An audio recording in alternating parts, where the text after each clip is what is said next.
Bonjour à tous, bienvenue sur RP Média. Nous sommes à l'école, votre émission préférée. Ça fait un petit moment, comme on dit chez nous. Donc, ça fait longtemps qu'on n'a pas fait cette émission, mais on ne vous a pas oublié.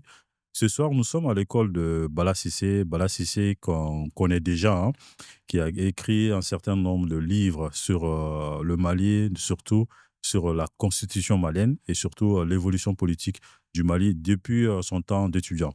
Donc, aujourd'hui, on le reçoit. Bonsoir Bala Cissé. Bonsoir, Bouga. Comment vas-tu? Je vais très très bien. Voilà, je vois que tu fais un petit voyage en Amérique, si on peut parler comme ça. Oui. C'est quoi le but de ce voyage? Tu te fais plaisir ou c'est un voyage aussi intellectuel, littéraire ou comment ça se passe? Ouais, je pense que c'est pas des vacances parce que ce n'est pas des vraies vacances en soi parce que je pense que nous sommes allergiques en tant que Maliens de citer des littéraires français. Mhm. Je pense que j'ai en train de faire ce que Tocqueville a fait, quoi. Je pense que peut-être Tocqueville aux États-Unis, voilà, je pense que voilà, comme d'où l'objectif de l'émission, je pense qu'il y aura un quatrième tome, voilà, sur le Mali. Donc, ça me permettra de voir qu'est-ce que ces parcours d'être sur le continent américain. Voilà, je pense que Ok. le but était de voir d'autres choses. J'ai rencontré plein de Maliens, C'est j'ai comme si discuté tu avec des cherches le Maliens. Mali sur la carte, quoi. Ouais, j'ai cherché des Maliens, des compatriotes j'ai discuté avec eux. Je pense que sur le Mali, je pense que ça me permet de comprendre leur point de vue, qu'est-ce qu'ils pensent de la transition ou du futur du Mali. Ok. Mais ça me fait plaisir déjà que tu cites Tocqueville. Je crois qu'il a plus le profil sociologue. Ouais. Il a fait des gros travaux Mhm. de sociologie, Mhm. politique surtout. Donc, c'est vraiment, ça me fait plaisir parce que depuis que moi, je faisais mes études de sociologie, là, on avait quelques modules sur ces travaux. Mais ce soir, on s'intéresse à toi, surtout notamment à tes écrits. Donc, Bala est sa quatrième œuvre. Tu en as écrit trois sur la transition. Donc, le premier, on a décortiqué ensemble, le deuxième aussi, le troisième. Et là, aujourd'hui, on va décortiquer ton quatrième livre qui s'intitule Le mirage de la quatrième République. Donc, le mot est fortement choisi, mais on verra dans les échanges comment tu juxtaposes en fait ce mot dans tes réflexions et dans ta recherche. Mais quand on regarde globalement tous ces écrits depuis le temps de tes études, parce que là, je pense que tu as transformé ta thèse doctorale en livre. Tous ces écrits aujourd'hui, sans parler du quatrième livre, si on pouvait faire un résumé de façon globale de ces livres, qu'est-ce que tu en retiens et qu'est-ce qui a évolué entre-temps, avant d'arriver au quatrième livre? Ouais, si on regarde les premiers ouvrages qui est ma thèse de doctorat, ça parle sur les juges constitutionnels et les constitutions. Donc, Mhm, si tu vois quand même que Tocqueville, pourquoi je n'ai pas cité Tocqueville pour rien? Parce que Tocqueville en a beaucoup parlé sur le pouvoir des juges, hein, qui considère que les juges est un pouvoir politique. mhm, Donc, on voit quand même la politisation aussi de la justice au Mali, que je vois quand même qu'il soit la Cour constitutionnelle sous tous les présidences qui commencent depuis Alpha Omar Konaré jusqu'à nos jours. On voit le rôle de la Cour constitutionnelle en temps de crise au Mali. mhm. Donc, dans ma thèse de doctorat, j'avais consacré une partie sur le Mali. En fait, les gens pensent que j'écris que le Mali qu'aujourd'hui, je pense que j'ai écrit sur le Mali. Ça va dater des 10 ans que j'écris sur le Mali, plus que 10 ans. Donc, pour te répondre quand même que sur ma thèse de doctorat, il y a une partie sur la Cour constitutionnelle du Mali en matière de révision constitutionnelle, puisque depuis 2001, la Cour constitutionnelle du Mali contrôle les révisions constitutionnelles. Donc, on voit clairement quand même que j'ai beaucoup travaillé sur le Mali, mes Mhm. travaux. Au-delà même de ça, pour compléter cette partie aussi, j'avais essayé de faire un master 2 en droit électoral, Mhm. que j'ai fait un mémoire de master 2 à Paris 1 sur la Cour constitutionnelle du Mali en matière de contentieux électoral. Donc voilà, j'ai essayé de trouver un parallèle entre mes études, de faire des complémentarités toujours. D'accord. Donc avant qu'on arrivera sur le tome 1 qui est sur Ouais. la Troisième République. Voilà. Donc OK. en réalité, Mais si je est-ce qu'un jour tu envisages d'aller au-delà du Mali?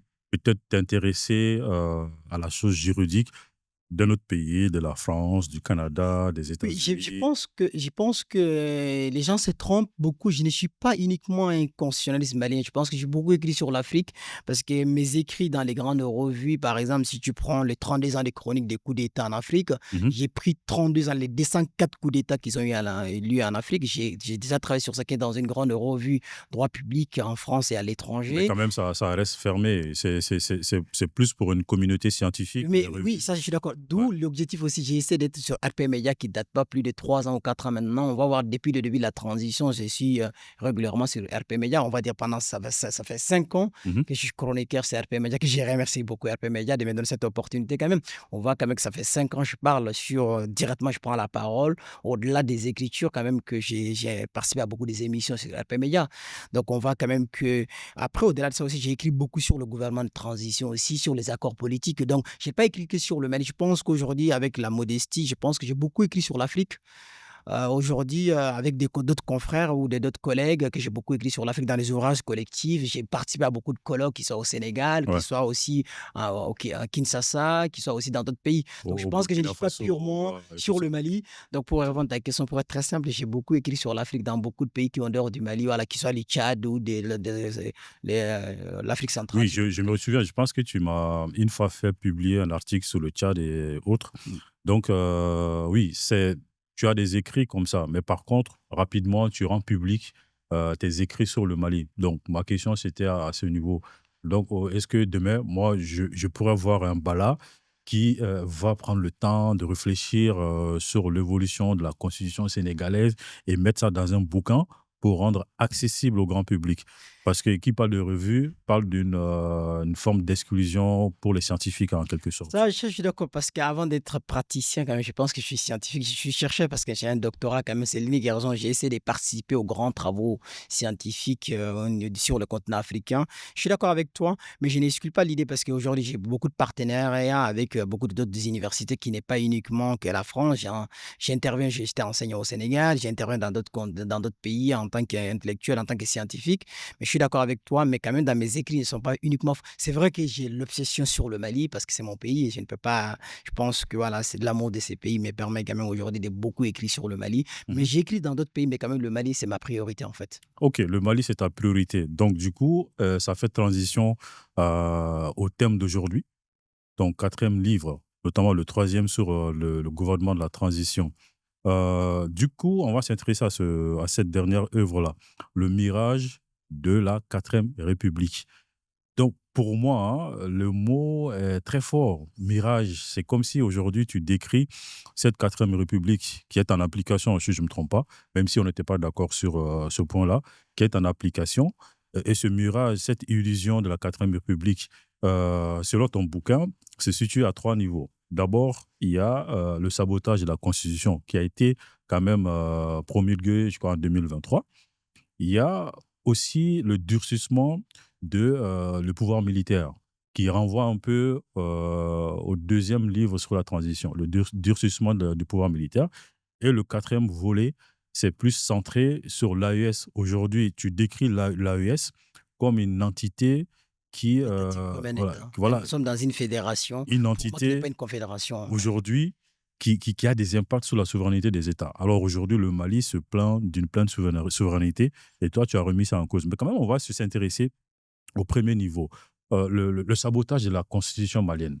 Donc, est-ce que ce sabotage, tu en as parlé au niveau de l'application des textes, au niveau de la mise en place des institutions, aussi au niveau de la caducité des institutions selon les textes qui ont été promulgués depuis la mise en place de la transition en 2020 jusqu'à aujourd'hui.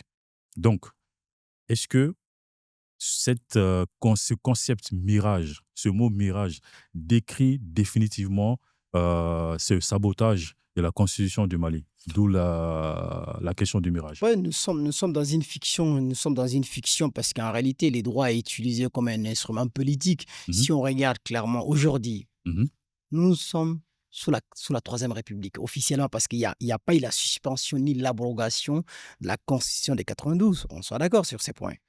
On fait du Malgré que, officiellement malgré que, la Troisième République. malgré que la dernière constitution soit promulguée par le président de la Exactement, on va transition. revenir. Tu te souviens quand même que OK. dans l'ouvrage que j'avais écrit sur ça aussi, de dire que Mhm, cette juxtaposition ou cette coexistence entre les textes juridiques ou les textes constitutionnels, nous mhm. avons la Constitution de la Troisième République et nous avons aussi la Constitution aussi de la Quatrième République et nous avons la charte qui complète la Constitution de la Troisième République. Mais là, il y a une question juridique qui se pose. Est-ce que nous sommes quels les textes juridiques qui régissent le Mali? Nous avons 3 textes constitutionnels aujourd'hui. Mhm. N'oublions pas quand même que la charte a été révisée encore une deuxième fois encore pour permettre au président, qui n'est pas dans l'ouvrage quand même, Trois textes mais qui peut constitutionnels, lesquels?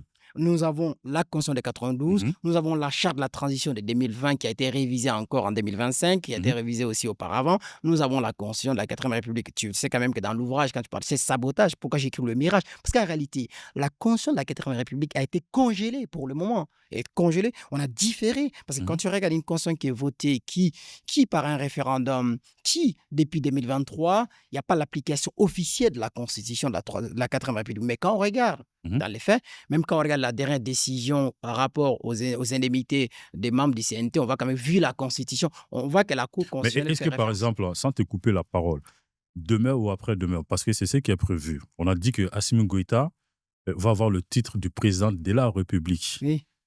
Est-ce que, si on rentre dans ce cadre-là, est-ce que ton mirage ne serait pas mis Non, mais en cause? le mirage, sans être dans l'éventarisme, je pense qu'aujourd'hui, cet ouvrage, ça sera, j'ai dit clairement ici sur ces plateaux, cet ouvrage permettra de comprendre qu'en réalité, je suis le maître du temps politique ou du temps juridique. Parce qu'en réalité, j'avais dit clairement quand même que cette constitution, je te souviens quand même que lorsque j'avais publié sur RP Media un article qui était repris dans l'ouvrage, quand j'ai Mhm. écrit La victoire du pire. Parce qu'en réalité, la constitution de la 4e République était une constitution taillée sur mesure. On avait besoin pour juste pérenniser le pouvoir, commencer à maintenir au pouvoir. On Mhm. voit clairement quand même que l'article 22 de la Charte de la transition dit que la 4e République, la 4e République aussi rentrera en vigueur avec les élections. La fin de la transition sera avec l'élection présidentielle. Or, on le sait quand même, s'il n'y a pas l'élection présidentielle, on a voté une constitution en Mhm. 2023, mais n'oublions pas quand même pourquoi je parle le mirage. Le mirage, tu le sais quand même, la signification juridique ou la signification littéraire, elle est simple. Mhm. Donc, on a différé quelque chose qui n'est pas du réel. Nous ne sommes plus dans le réel. Mhm. À supposer qu'on a une constitution qui est votée en 2023, mais qui, aujourd'hui, nous sommes en Nous ne 2025, sommes pas dans le réel nous ne par sommes pas dans rapport à l'application des textes ou par rapport à la disponibilité des la institutions. disponibilité des institutions, parce que les institutions de la 4e République ne sont pas encore rentrées en vigueur, on soit d'accord. Mhm. Mais pourtant, bizarrement, tu te souviens quand même qu'on a fait une émission sur RP Média avant que je fasse Est-ce cet qu'on ne peut ouvrage. pas ajouter le mot théorie? En théorie, les institutions de la 4e République ne sont pas mises en place. Parce que quand tu regardes aujourd'hui, Assimi joue pleinement le rôle de président de la République. Mais tu sais quand même, j'avais dit ça avant qu'on voit L'Assemblée ça. nationale, bon, pas le CNT joue pleinement le rôle de Bien l'Assemblée sûr, nationale. bien sûr. Et même toi-même, tu l'as décrit Mhm, dans ton livre. mhm, Tu dis que la Cour constitutionnelle a validé le caractère mhm, parlementaire mhm, du CNT. mhm, Finalement, la Cour constitutionnelle a reconnu que le CNT, de façon tacite, hein, que mhm. le CNT est L'organe législatif de la l'organe transition. législatif. Et par contre, quand on voit tout ça, est-ce que ce mirage, c'est pas plus théorique et pratique? Parce que quand on rentre Oui, dans la mais pratique, les institutions fonctionnent comme il faut. en réalité, je pense que si on va être dans les factuels, être pragmatique, Mhm, on sait clairement quand même qu'en réalité, la transition, les autorités de la transition utilisent les droits. mhm, C'est une manipulation du juridique pour faire de la politique. Parce qu'en réalité, la Constitution de la 4e République est mhm. un procédé permettant de s'éterniser au pouvoir, permettant aussi de légitimer un pouvoir qui est fragile sur le plan de la légitimité politique. Parce que Mhm. n'oublions pas quand même qu'aujourd'hui, en réalité, la 4e République, officiellement, nous ne sommes pas dans une 4e République, mais dans la pratique, comme tu dis, dans les réels, nous sommes dans une 4e République. Parce que tu te souviens, quand même, dans une émission à l'école, Mhm. je t'avais dit clairement que à partir du 26 mars 2024, nous ne sommes plus dans une transition, nous sommes dans un régime militaire qui, le président Assimi Goïta, Et est qui est président de la régi par République. quoi? Qui est Et régi par la charte parce ou qu'en pas? réalité, en réalité, la charte complète la 3e République. Mais en Mhm. réalité, la 3e République reste un texte fondamental qui régit le fonctionnement de la transition. Aujourd'hui, nous avons une cohabitation de 3 textes juridiques, en fait. Mhm. Mais le problème qui n'est pas dans cet ouvrage, qui aura lieu dans les 4e tomes, les tomes 4, c'est de savoir quel est le texte qui régit le Mali à partir de l'entrée en vigueur du titre de Je président. pense que tu en as déjà traité dans ton Oui, oui, à la fin. traité à la fin de À la ton fin. bouquin. Donc, j'avais prédit l'hypothèse que lorsque le président de la transition prend le titre du président de la République, est-ce que nous sommes dans une transition? Parce que la 3e République, il n'y a pas la caducité officielle de la 3e République. Je pense que tu devrais comprendre pourquoi j'ai écrit Le Mirage. Si on regarde mes trois bouquins, Mhm. c'est des compléments. C'est un complément. Ouais, ça se voit. C'est pour ça, d'ailleurs, au fait, la deuxième partie de ce bouquin renvoie au deuxième tome de... Donc, je t'avais dit quand même que la fin de la 3e République, en réalité, la 3e République, moi, je pense que la fin de la 3e République est terminée, mais juridiquement, ils n'ont pas assumé les coups d'État. Tu sais quand même que j'avais dit clairement que les coups d'État ont mis fin à la 3e République, que la charte débute une 4e République qui ne dit pas son nom. Parce que Et nous avons le premier quinquennat avec la charte de la transition. La charte de la transition a duré 5 ans. Mhm. C'est le premier quinquennat de la transition. Mais Non, on par aura. contre, à ce niveau, quand tu parles du sabotage de la Constitution, donc si j'ai bien compris, dans le bouquin, tu parles un peu comment la Constitution a été sabotée. Oui, Tu parles de la Constitution de l'affaiblissement, 92, oui, oui. l'affaiblissement de la Constitution, c'est l'affaiblissement de la Constitution de 92 ou l'affaiblissement de la Constitution de 2023? Mais le deux, parce que les paradoxes, c'est quoi? Les paradoxes, c'est quoi? On dit que la charte complète la constitution de la troisième République. Mhm. Mais qui a encore, en cas de contrecarité, la charte est supérieure. On voit que cette supériorité, la charte sur la constitution de la troisième République. Mhm. Mais n'oublions pas quand même que la troisième République existe, la quatrième République existe, la charte est au milieu. En réalité, nous avons trois textes qui la transition utilise lorsque ça D'où ton l'arrange. concept utilisé dans le bouquin, nous sommes dans la paranormalité. Paranormalité, c'est la paranormalité. Cette paranormalité juridique n'est rien Mhm. d'autre que tu le sais quand même. Quand on regarde les décisions, on dit vu la Constitution. Mais quelle Constitution? Lorsqu'on publie les décrets dans les journaux, on dit vu la Constitution. On ne dit pas la Constitution de la Troisième République, on ne dit pas la Constitution de la Quatrième République. Mhm. N'oublions pas aussi, la Cour constitutionnelle aussi fait souvent référence à la Constitution. Mais quelle Constitution? Est-ce que c'est la Troisième? Est-ce que c'est la Quatrième? Mais souvent, on le voit quand même qu'il cite les dispositions de la Quatrième République dans ses décisions. Mhm. Lorsque la dernière saisine qui a eu lieu là, sur les relatives aux indemnités des parlementaires, les membres du CNT, il a fait référence à l'article 147 de la Constitution en disant qu'il peut être De saisi par le... 92, Non, non, de 2023. 2023, oui. 2023. Donc on voit que là, même qui est relatif, le vide juridique, lorsqu'il a été saisi par dans le cadre du vide juridique de la transition, il en a fait référence à la 4e République. Donc on voit clairement quand même qu'en réalité, la 4e République, c'est bricolage constitutionnel. On utilise la 4e République lorsqu'il y a une nécessité politico-juridique. On utilise la Troisième République lorsqu'il y a une nécessité politico-juridique. On utilise la charte lorsqu'il y a une... C'est-à-dire que ces trois textes, on utilise avec le temps, on utilise avec des nécessités. Donc, Mhm. d'où ces sabotages, d'où qu'on parle, c'est paranormalité, en fait. Si tu vas en réalité, on voit ces trois textes coexistent pour pérenniser un pouvoir qui, aujourd'hui, verrou constitutionnel. Parce qu'aujourd'hui, nous ne parlons pas quand même qu'ici, si tu vas quand même... Pourquoi je parle de ces sabotages? Parce que n'oublions pas la Constitution. Tu le sais quand même que aujourd'hui, quand on regarde l'actualité que j'avais prédit dans le tome 2, Mhm. on voit quand même que c'est durcissement du régime quand tu en parles. Mais n'oublions pas quand même que Ouais, la, c'est ça, la dissolution, c'était la deuxième partie, en fait. On pour avait faire un parlé. résumé, je Ouais. termine ça. Mhm. La dissolution des partis politiques, n'oublions pas que la Constitution de la Troisième République et la Constitution, la Quatrième République garantit garantit les partis politiques. Il y a la consolidation des partis politiques. Mais Mhm. n'oublions pas la liberté d'expression. On sait quand même qu'aujourd'hui, au Mali, aujourd'hui, il n'y a pas de parti politique, il y a une dissolution de partis politiques. Est-ce que tu le sais quand même que la Quatrième République et la Troisième République garantissent Mhm. les partis politiques? Mais cette garantie constitutionnelle n'existe plus. Donc, d'où ces sabotages. On sabote, même, on voit clairement la charte aussi, on a prévu sa durée. On voit comme on a pris combien de temps, plus d'1 an, la durée de la transition est terminée, mais on n'a pas prolongé la transition. Donc, on voit clairement quand même que le droit, le texte n'est pas utilisé d'une manière légale, d'une manière aussi dans un cadre juridique. Ok, là, on ne va pas donner trop de détails sur le contenu du bouquin, sinon ça ne va pas donner envie d'aller lire. Mais par contre, là, tu en as un peu parlé. Le deuxième partie du bouquin, ça parle du durcissement du pouvoir militaire. On va essayer de passer un peu de temps là-dessus. Tu as déjà écrit un livre complet sur cette thématique-là.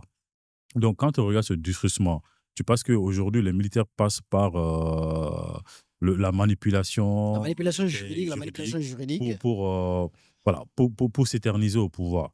Est-ce que réellement, avec l'engouement populaire que ces militaires ont aujourd'hui, est-ce que réellement on en avait besoin jusqu'à ce point, jusqu'à aller bafouer un peu nos textes, nos institutions pour s'éterniser au pouvoir? Moi, je pense qu'en réalité, quand on regarde dans mes ouvrages, j'étais Mhm. clair quand même qu'il y a un mélange de l'impatience et Mhm. l'imprécision au Mali. En fait, chacun, si on regarde aujourd'hui, on utilise la justification du maintien au pouvoir aujourd'hui ou de l'utilisation des droits, c'est la question sécuritaire, en fait. Si tu veux, la question sécuritaire, la question de la souveraineté permet de justifier toute décision politique qui est contraire au droit constitutionnel, ce qui est contraire à la Constitution. On Mhm. sait quand même clairement quand même que l'ordre public et la sécurité qui ont été utilisés pour dissoudre ou suspendre les partis politiques. Tu le sais quand même que juridiquement, la Constitution garantit ces textes constitutionnels. C'est garanti, les textes constitutionnels garantissent les partis politiques, garantissent Ouais, la liberté les d'expression. institutions, la liberté La d'expression. liberté d'expression. Ouais. Mais tu le sais quand même que c'est durcissement. Si on regarde au fond,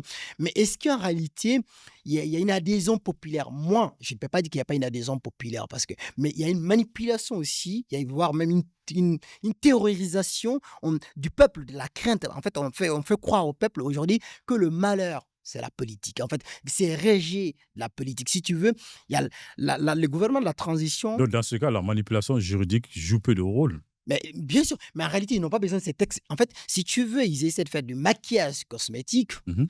pour maquiller leurs décisions politiques. Si on regarde comment ils ont arrivé à durcir, comment ils arrivent à rester au pouvoir, il fait quelque chose quand même Moi, je que tu... pense que c'est plus sur la question sécuritaire. Mais la question Parce qu'au sécuritaire, fait, si tu veux, la confiance de la population aujourd'hui est bâtie au fait sur cette question sécuritaire. Parce que à un moment donné, les autorités ont montré leur capacité à amener des arsenals de sécurité au Mali. Et bon, je ne dirais pas qu'il y a la sécurité totale, mais quand même, on a fait quand même un cadrage de cette sécurité avec l'acquisition des matériels, avec la réforme mais, mais, de l'armée et tout ça. mais Est-ce que finalement, leur pouvoir ne tient pas plus à cette question sécuritaire qu'à une question juridique? bien sûr, bien sûr. Comme tu avais dit, tu m'avais dit quand même qu'en disant quand même que l'idée, quand même que si j'ai écrit uniquement sur le Mali, dans l'article que je t'avais dit, dans 32 ans des chroniques des coups d'État en Afrique, j'avais dit que l'insécurité est une justification de faire un coup d'État. Dès lors Mhm. qu'il y a l'insécurité, on peut tout le temps faire des coups d'État. Donc j'avais dit clairement quand même que dans mon ouvrage, j'avais dit clairement que la démocratie électorale, tu sais que dans le tome 2, j'avais écrit une partie que je parle que le Mali a dépassé le seuil de la démocratie électorale. Le Mali se bascule à la démocratie sécuritaire que Mhm. j'ai essayé de développer dans le tome 2, tout comme dans le tome 3. La démocratie sécuritaire, c'est quoi? C'est la gouvernabilité acceptable, comme tu as dit, la sécurité avant tout. Donc, je me permets ici de citer quelque chose. Lorsque le maréchal Idriss Déby Itno avait pris le pouvoir dans les années 90, il avait Mhm. dit dans son discours après son coup d'État en disant que les Tchadiens, qui n'a pas besoin de dire aux Tchadiens, il a dit que la seule chose qu'il peut offrir aux Tchadiens, c'est la liberté. Mais moi, j'ai paraphrase Idriss Déby en disant que le Malien non plus, au regard, c'est que l'engouement, si on Mhm. le voit clairement, on voit que le Malien n'ont plus besoin de la démocratie électorale, ni la liberté d'expression, ni les partis politiques, mais les Maliens, ils ont besoin de la sécurité, en fait. Donc, je me permets de paraphraser en disant que peut-être le président de la transition aujourd'hui, l'engouement est que les Maliens n'ont pas besoin de la démocratie, ni la sécurité, ils ont besoin uniquement de la sécurité, en fait. C'est-à-dire qu'on Mhm. n'a pas besoin des partis politiques, ni Mais des organisations des ce élections. besoin est légitime. Ces besoins est légitime et discutable d'un point de vue dit. Ça dépend de Mais est-ce quelle que conception qu'on a de la pas ça, si c'est démocratie. pas ça le problème? À partir du moment un pays fragilisé par les attaques terroristes, par les attaques des mouvements rebelles, est-ce que finalement la priorité de cet État va rester focalisée sur des questions institutionnelles, sur les questions juridiques? Est-ce que plutôt les militaires n'ont pas un peu suivi la voix du peuple, la voix du bas peuple quelque part? Moi, je ne crois pas ça. Moi, je ne crois pas ça. C'est cette idée que d'où dans l'ouvrage, je ne partage pas, d'où l'édulcement des régimes de transition. Je ne crois pas. Moi, quelle était l'utilité de voter la constitution de la Troisième République? Donc, c'est là où je ne suis pas d'accord. Quelle était Mais l'utilité de peut-être faire c'est le référendum? pour se mettre dans le cadre Mais c'est toi, de oui. la vision de la communauté Oui, internationale, oui, mais peut-être. oui, mais c'est toi qui es en train de... Parce que dans la mesure où, quand même, que tu le sais, quand même, que c'est souvent, je t'ai dit qu'on fait recours aux droits Mhm. lorsque ça nous arrange. On écarte les droits lorsque ça ne nous arrange pas. On Mhm. utilise les droits, il y a une manipulation juridique. Moi, je pense que si tu dis aujourd'hui le Mali n'a pas besoin de tout ça, on n'a pas besoin de Non, la j'ai pas 4... dit ça. Non, J'ai j'ai posé fait une question. l'ironie, j'ai fait l'ironie. J'ai fait une hypothèse. C'est une hypothèse. Moi aussi, j'ai fait l'hypothèse. Est-ce que nous avons besoin de la quatrième République? La réponse est non. Tu te souviens quand même que j'étais contre qu'on fait une quatrième République à l'époque. Tu te souviens quand même que c'était ma position. Mhm. J'avais dit qu'il n'y a pas l'utilité de faire une quatrième. Mais je pense que le temps m'a Mais il quand ne même... faut pas oublier que tu critiquais le pouvoir alloué au président à l'époque, Mais bien sûr, mais moi, qui est garanti par la mais Constitution. tu sais quand même que... Donc, tant qu'il y a la Constitution, tant qu'il y a la Troisième République, le président, quand même, aura ses pouvoirs. Mais tu sais quand même que Donc, il faut. je suis pas partisan d'un régime présidentialiste militarisé. Je ne suis Mhm. pas favorable. Là, aujourd'hui, nous avons une constitution taillée sur mesure pour les militaires, en fait. Et tu le sais quand même que je ne suis pas favorable à un régime présidentiel, voire même présidentialiste, voire un régime militaire. Parce qu'aujourd'hui, quand on regarde la Constitution de la quatrième République, on lit clairement, d'où quand tu me parles de mon voyage, clairement, on voit quand même que nous avons à la fois du mélange entre les États-Unis, les modèles américains, les modèles marocains, les modèles sénégalais. Donc, on voit quand même qu'on a un présent si fort, voire même l'incarnation de Dieu constitutionnel. Je Mhm. peux vraiment te dire, là, nous avons clairement, on a quelqu'un, le président malien, c'est comme un Dieu constitutionnel. C'est-à-dire il peut détruire tout à tout moment. Ok. Donc, Une en dernière. réalité, il est même plus puissant que le président américain, plus Mhm. puissant que le roi d'Angleterre, même plus puissant que tous les présidents africains aujourd'hui. Donc, il n'y a pas de contre-pouvoir dans cette constitution aujourd'hui. Ok. Une dernière question sur ce volet. Après, on va attaquer la dernière partie. Donc, du coup, le durcissement du pouvoir militaire. On a dit que là, on va donner 5 ans aux autorités actuelles. 10 ans de Donc, transition. 10 ans de transition. Comme Moussa Traoré en a fait Tu 11 ans attends, de parce que voilà, transition sans élection. voilà, tu n'as pas donné assez de données statistiques là-dessus. Ça va durer jusqu'à quand, Oui, mais moi, je pense selon que toi? non, non, tu sais quand même que l'hypothèse que j'avais avancée dans les tomes 1 et dans Mmh. le tome 2, aujourd'hui, je ne suis pas dans l'inventaire. Je pense que la transition est en train de faire quelque chose que j'ai déjà prédit. En réalité, je parle les caractères permanents du régime de transition. Nous ne sommes plus dans une transition. Moi, à partir que le président, parce que le président de la transition, dès lors que de facto qui deviendra président de la République, va prêter serment en tant que président de la République. Mmh. Mais 5 ans renouvelables, nous avons la voie à une transition à l'infini. Parce que 5 ans renouvelables, combien de fois? Avec les baromètres, quand même, on revient sur la question de la pacification, c'est quoi? C'est la question sécuritaire. Qui a les baromètres pour juger la question sécuritaire? Tu as dit aujourd'hui, certes, il y a des matériels, certes, il y a des avancées, mais nous n'oublions pas quand même avec l'actualité politique au Mali aujourd'hui, il y a des attaques. Il y a eu 7 attaques simultanées. On sait quand même qu'aujourd'hui, la question sécuritaire est dégradée. On ne peut pas dire quand même qu'il y a Mmh. l'étendue du territoire est garantie. On ne croit pas. Et tu Sauf être penses que ça, idiot. ça va affaiblir, Non, ça n'affaiblira pas parce qu'aujourd'hui, comme tu as su bien dit, quand même, il y a la dupérie, on a su quand même manipuler le peuple aujourd'hui. Le peuple est sous contrôle. Parce qu'en réalité, aujourd'hui, il faut appeler un chat par un chat. Donc, moi, je pense qu'aujourd'hui, si les autorités de la transition pensent qu'ils sont si légitimes, j'ai dit bien, allez-y aux élections. Parce que le pouvoir s'acquiert dans les tu urnes. n'as toujours pas dit, ça va durer combien de temps, selon toi? Moi, je pense que nous ne sommes plus dans une transition. C'est ça que vous oubliez On a toujours. normalisé, quand tu parles, enfin, tu parles Je de parle de la normalisation. la Parce que je pense que normalisation. depuis dans le tome 1, j'avais dit quand même que le premier quinquennat de la transition, c'est 5 ans. Le deuxième quinquennat vient de commencer, c'est un quinquennat de trop. Mmh. Là, on va faire 10 ans sans élection. Renouvelable qui est possible, ça veut dire que ça va faire 15 ans. Mais d'où le paradoxe. Quand tu dis que le mirage, quand est-ce que la Constitution. Moi, je pense que tu devrais me poser cette question. Quand est-ce que la Constitution de la 4e République va rentrer en vigueur? Parce que là, il est Non, voté en ça, 2003. c'était la dernière question. Il est voté en 2023. En 2023, 2025, ça va faire 2 ans. Mais 2025 en 2030, parce que là, si on donne un mandat de 5 ans au président Assimi Goïta, la transition va continuer jusqu'en 2030. Et en 2030, une possibilité de prolongation aussi d'un autre mandat de 5 ans. Donc, on va faire 15 ans de transition. Moi, je pense aujourd'hui, et la question d'aller aux élections, c'est une question de volonté politique. C'est une question de volonté. C'est pas une question de sécurité. Mmh. Aussi, j'avais dit dans certaines émissions à l'école, et j'avais dit aussi dans mes écrits, je ne crois plus à la démocratie électorale au Mali. Je pense que, sans être dans le j'ai proposé un régime politique que je pense qu'il est adapté au cas malien. J'avais écrit un article à l'époque, qui est dans OK. l'ouvrage, dans le Là, tome 2. donc on va en arriver. Existe-t-il un régime On politique va on adapté va à en la situation? arriver, justement, on va faire des propositions à la fin. Du coup, le dernier chapitre du bouquin, on va essayer de se focaliser là-dessus parce que là, je suis en train de voir, tu donnes plus de très de détails sur, le bouquin. Donc du coup, quand on regarde, dans ce chapitre-là, tu as travaillé sur l'AES, Alliance des États du Sahel. Donc tu as décrit cette alliance comme une forme de regroupement qui impacte la souveraineté des États. Donc on a dit dans la partie introductive, mais aujourd'hui, cette AES-là, est-ce qu'on pouvait faire autrement? Parce que là, en fait, tu n'as pas dit dans le bouquin si vraiment il y avait une alternative que chaque État garde sa souveraineté pour rejoindre cette confédération. Ah, mais moi, Est-ce qu'il y avait une alternative mais moi, je et pense que, on je ne pense s'est que pas passé par cette tu voie? le sais plus que tout le monde. Mhm, Que ce RP Média, sans être dans les vantarismes, mhm. que j'étais le premier Malien peut-être de dire publiquement, de dire quand même qu'avant qu'il y ait la création de l'AE, j'avais proposé que les 3 États étaient obligés d'une question de sécurité de s'associer, tu le sais. Dans le Oui, tome une 1, alliance autour de la sécurité, je de suis la d'accord. sécurité. Mais aujourd'hui, ça va au-delà de ça. Mais ça, mais parce qu'aujourd'hui, j'avais dit à l'époque aussi dans un article aussi que c'est la fin de la CEDEAO. En réalité, la AES concurrence la CEDEAO. N'oublions pas quand même qu'en réalité, ils n'avaient pas de choix. C'était un mariage imposé à eux.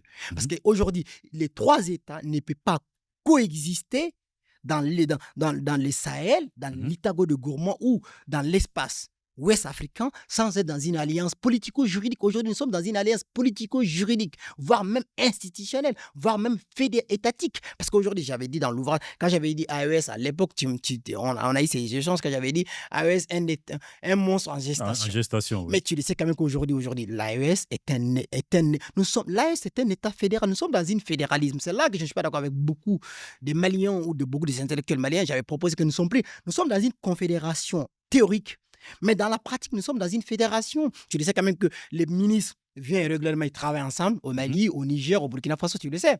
On sait quand même qu'un Malien qui critique, Mais Un Malien qui je critique, comprends ça, mais il y a une interdépendance quand même surveillée.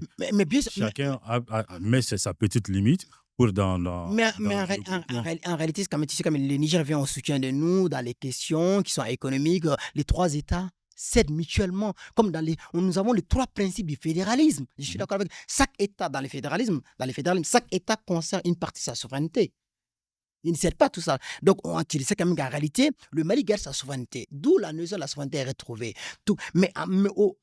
En réalité, quand tu le vois quand même que le ministre, quand on voit quand même que le président Assimi Goïta a fait son dernier voyage en Russie, on voit clairement quand même qu'en réalité, c'est comme le président, n'oublie pas quand même c'est le président en exercice de l'AES, on est Ouais. d'accord. Mais en réalité, on voit clairement quand même, on voit le ministre Diop aussi souvent qui intervient, que, comme le ministre des Affaires. On a l'impression que le Mali, n'oublions pas quand même, le Mali, c'est la locomotive de l'AES. N'oublions pas quand même qu'en réalité, la capitale de l'AES, c'est à Bamako. Mhm. N'oublions pas quand même qu'aujourd'hui, en réalité, nous sommes dans un fédéralisme déguisé. Parce qu'aujourd'hui, parce que dans le traité fondateur de l'AES, n'oublions Mhm. pas quand même qu'il y a la question des rapports mutuels, la question de Mutuel, souveraineté. justement. Si le Mali est attaqué, c'est comme le Burkina Faso est attaqué. Si le Burkina Faso est attaqué, c'est comme le Niger. D'où même, peut-être même si un militaire qui a un projet, Donc, du j'avais coup, dit dans l'oreille, ça répond définitivement à ta première proposition depuis un certain moment. ils n'ont pas de choix. Parce qu'en réalité, aujourd'hui, même si un autre militaire qui est ambitieux, qui a envie de renverser un régime dans ces trois pays, vont s'associer pour neutraliser cette personne, on voit quand même que ces trois militaires, ils ont un destin lié. Ils n'ont pas de choix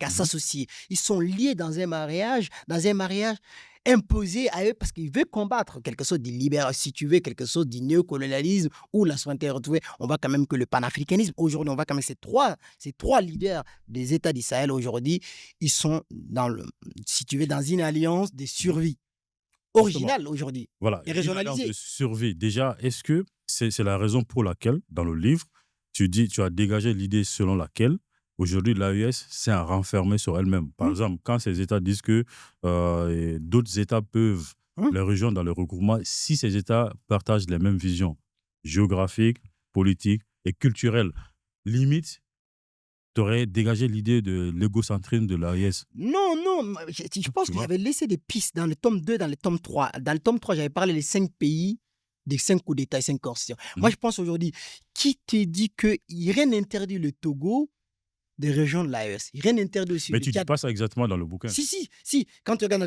sais. dans le tome 2, Non, j'avais je écrit, parle de tome mais 3. même dans le Parce tome que 3, non, tu es venu avec une nouvelle idée. Parce que c'est oui. comme si aujourd'hui, quand on regarde au fait les conditions d'accéder au fait à l'AES, c'est comme il y a une forme d'exclusion en fait. Non, moi, oui, oui. Impossibilité pour d'autres pays de rejoindre Mais l'AES. n'oubliez pas, quand même, le ministre Diop a répondu lorsqu'il a été invité par Alain Foucault.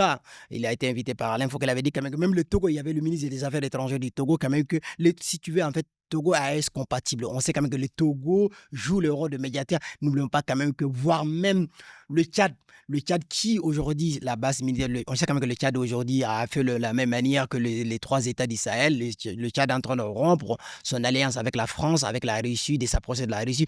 Est-ce que moi, je pense aujourd'hui, le Tchad peut rentrer dans l'AES, tout comme le Togo, tout Mhm. comme, voire même, excuse-moi le terme, peut-être je vais être un peu provocateur ce soir, mais pourquoi pas le Maroc?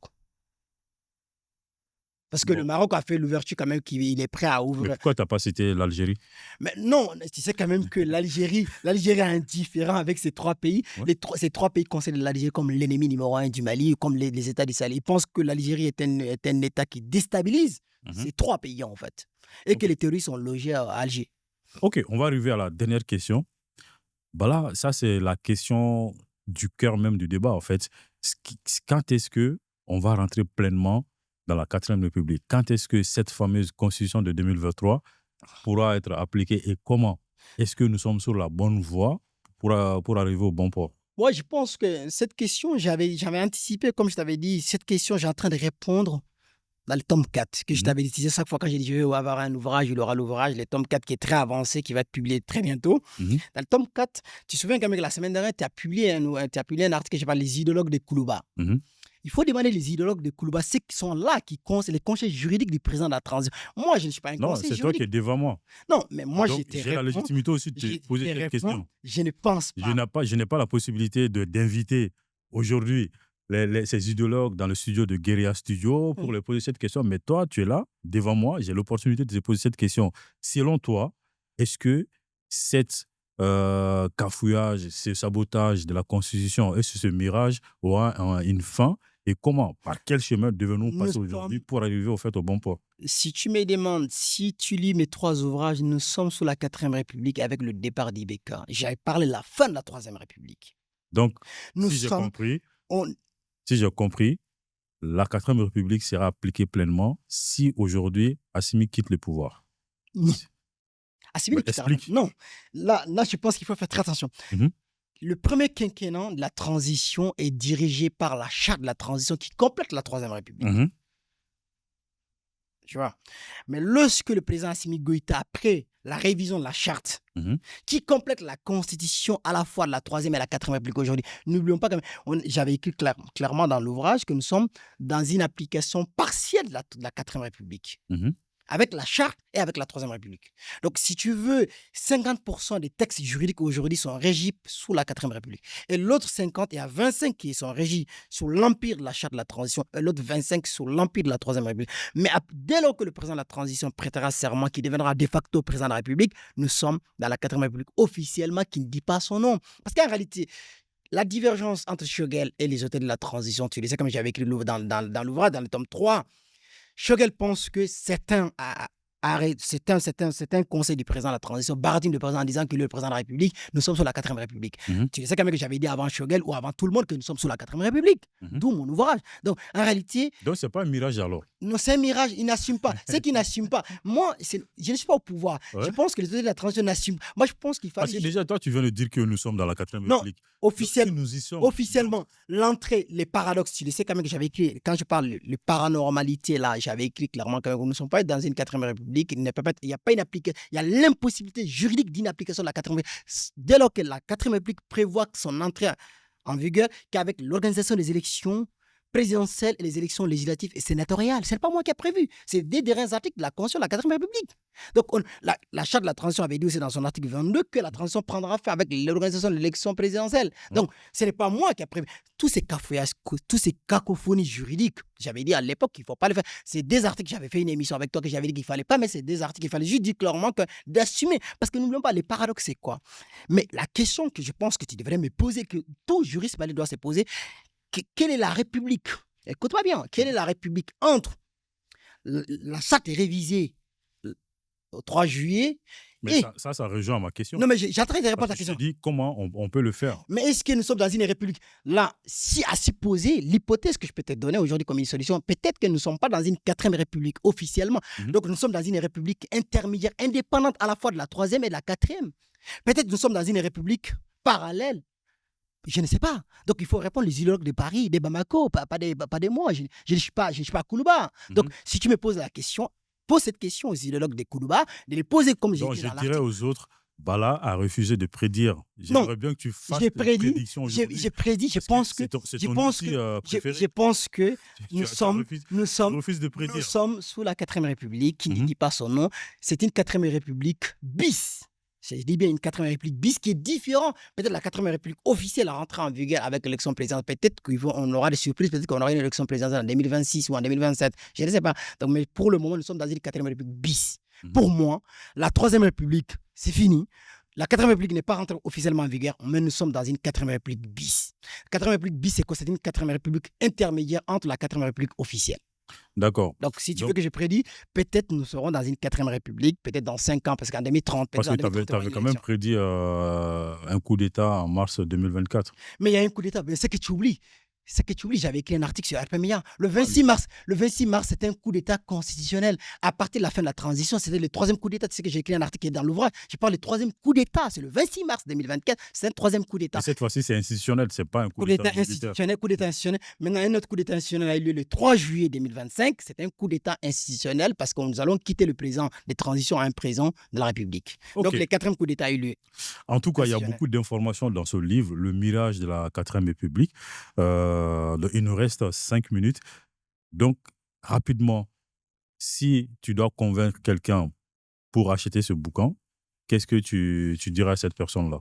Non, je n'ai pas écrit, je pense que je n'ai pas écrit mon bouquin pour qu'il se soit acheté. J'avais écrit, je pense qu'il y a un devoir. Écrire, c'est résister. Écrire aussi, Mhm. c'est un devoir pour moi d'écrire sur le Mali. Je pense que aujourd'hui, je n'ai pas écrit pour uniquement que mon ouvrage soit acheté, parce qu'il y aura des travaux sur le Mali. Je Mais tu n'as pense pas que besoin d'argent. non, je ne sais pas question que j'ai pas besoin d'argent. Je pense que j'ai écrit cette ouvrage, c'est ma manière de je suis un soldat constitutionnel. Je pense que Mhm. j'ai beaucoup écrit sur le Mali Donc, dans ce aujourd'hui. cas, c'est quoi la valeur La intrinsèque? va la La valeur valeur ajoutée intrinsèque. aujourd'hui, je pense qu'aujourd'hui, Mhm. lorsque nous allons étudier, je dis bien sans être prétentieux, lorsque nous allons étudier la troisième République malienne, la quatrième République malienne, l'histoire constitutionnelle malienne, je pense que mes ouvrages, d'autres écrits viendront corriger peut-être les imperfections de mes écrits. Ouais. Donc, je pense qu'aujourd'hui, ça va être très difficile, avec modestie, ça va être très difficile aujourd'hui d'écrire un ouvrage scientifique sur le Mali, de ne pas me citer, sans être dans l'inventarisme, parce qu'en réalité, quand même, j'ai écrit quand même 600 pages sur le Mali. Donc, il ne faut pas oublier quand même, dans ces 600 pages, j'écris les quotidiens politico-juridiques constitutionnels du Mali. Je pense aujourd'hui, c'est une mine d'informations. J'ai essayé d'être un conteur, un narrateur, Mhm. de prendre de bout en bout, comme mes préfacés diront, mais dans mes trois ouvrages, mes préfacés, ils ont dit clairement quand même que les lignes rouges constitutionnelles étrangers, qu'est-ce que je pense qu'on ne devrait pas franchir? Et je pense aussi qu'ils ont dit aussi que je ne suis plus qu'un constitutionnel, je suis un politologue. C'est-à-dire que j'écris ce qui, au-delà du droit, j'écris le mécanisme, le fonctionnement des institutions dans la pratique. Donc je pense qu'aujourd'hui, je ne suis plus uniquement un constitutionnaliste, je suis autre chose, un citoyen engagé. Est-ce que certains me poseront la question pour Et répondre à là, ta à ce question, niveau, est-ce que je suis aujourd'hui, pourquoi je n'écris pas beaucoup de chroniques? Peut-être aujourd'hui, je suis un citoyen, un spectateur engagé. C'est-à-dire que je suis en train de me retirer un peu de la vie d'un écrivain, mhm. d'un essayiste.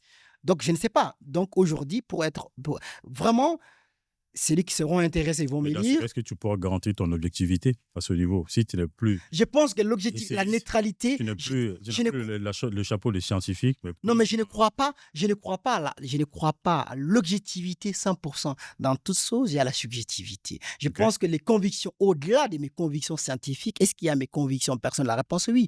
Tout le monde a des convictions personnelles. Donc, l'objectivité, il faut, comme Sekanta Diop disait, il faut relativiser l'objectivité. La subjectivité accompagne toujours avec l'objectivité, comme Sekanta Diop disait dans ses écrits. Je pense que je n'ai pas la prétention que tout ce que j'avais dit, comme j'ai dit toujours, aucun Malien, y compris le président de la transition qui deviendra le président de la République, ne devrait pas avoir la prétention que ses œuvres ou ses idées sont le meilleur. Je pense qu'à un moment donné, il faut avoir l'humilité de relativiser. Je n'ai pas dit que ce que j'ai écrit, c'est la Bible ou c'est du Coran. Mhm. Donc, je pense que j'ai apporté ma contribution à ma manière à l'histoire politique et constitutionnelle du Mali. L'histoire me jugera. Comme je dis toujours, les écrits restent. Aujourd'hui, j'ai des écrits qui vont rester, même après ma mort. Donc, Mhm. je pense qu'aujourd'hui, on verra lorsque nous allons étudier le Mali dans 30 ans, on ouvrira quand même la Troisième République. Il y a mes ouvrages sur la Troisième et la Quatrième République qui dit, dans les futurs aussi, on verra qu'est-ce que ces ouvrages vont apporter d'un point de vue scientifique. Je pense qu'aujourd'hui, mes écrits ne feront pas d'écho parce que certains pensent que je suis en anti-transition. Je suis Mais pas je pense que ça va venir, tu je penses. ne suis pas anti-transition, je suis juste un légaliste, quelqu'un qui est dans la légalité juridique. Je pense qu'aujourd'hui, on a fait beaucoup pour résumer, on a fait beaucoup de bricolage, des manipulations juridiques que je ne partage pas. Je pense qu'aujourd'hui, les auteurs de la transition, pour terminer, j'avais dit la dernière phrase dans cet ouvrage. Mhm. Aujourd'hui, j'avais dit que les présidents Assimi Goïta et ses ministres n'ont plus de compte à rendre à personne. On le voit clairement. Ils n'ont plus compte à, mais ils ont compte à rendre à l'histoire et du peuple. Donc, pour te dire, moi, j'ai joué ma part en tant que scientifique. Mhm. Comme tu as dit, on peut dire qu'il y a un peu de subjectivité, parce que je suis un Malien, tout comme eux. Donc, j'ai mes opinions personnelles et mes opinions, dire clairement mes opinions politiques, parce que je ne suis pas uniquement qu'un Malien. Je suis un citoyen engagé de la chose publique. Comme tu as dit dans souvent aussi, pourquoi je m'intéresse autant au Mali en tant qu'avocat, Mhm. pourquoi est-ce que j'ai du temps pour écrire sur le Mali? Mhm. Je pense aussi que l'idée en a donné comme que, malgré tout que je suis en dehors de la France, ou du Mali, Tu penses au Mali. je pense au Mali, je pars du Mhm. Mali ici, En dans un tout autre cas, continent. oui, ce dernier mot, vraiment, ça m'a touché. Parce que quand tu dis que tu n'écris pas pour gagner de l'argent, mais tu écris pour faire bénéficier la génération future des écritures qui vont quand même pérenniser l'histoire constitutionnelle du Mali, ce qui s'est passé, l'évolution des choses dans le temps. En tout cas, merci pour ces mots. Merci pour cette disponibilité pour le Mali, déjà. Le livre est disponible chez L'Harmattan, sur Amazon. Donc, c'est en vente. Le Mirage, de la 4e République de Bala.